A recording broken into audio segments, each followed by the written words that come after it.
Matilda Makoçi është një nga aktorët më të dashurat e ekranit. Filmat ku ajo ka interpretuar edhe sot shihen me shumë kënaqësi.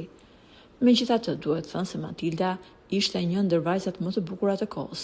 Ajo të rishte shikimin e mirë djemve të ri, sa herë kalonte në anën tjetër të rrugës. Edhe sot, ajo vijon të jetë një zonjë që nuk flet në ekran, por ka zgjedhur të flasë me heshtjen e saj. Matilda bën një jetë të thjeshtë dhe larg luksit. Ajo banon e vetme në një apartament të një pallati të kohës së Enverit, ndërkohë që ka respektuar dëshirën e të birit, i cili tashmë është në moshë të rritur e ka vendosur të jetojë në shtëpinë e tij.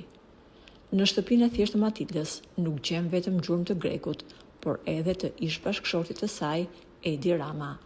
Në dhomën e pritjes ndodhen 3 piktura të Edi Ramës, një portret i saj i realizuar në ato vite, kur çifti ka qenë së bashku dhe 2 vepra të tjera të Grekut.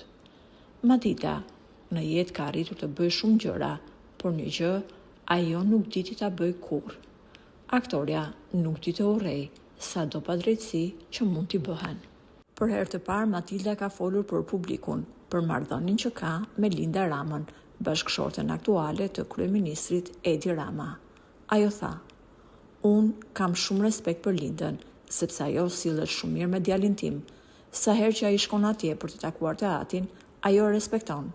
Për sa kohë që djali im ndihet i dashur dhe i respektuar nga Linda, ajo gëzon edhe respektin tim.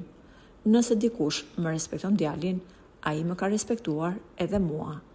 Këto fjalë të aktores tregojnë se Matilda ka qenë jo vetëm një aktore e mirë, por vijon të jetë një njeri me zemër shumë të madhe dhe të pastër.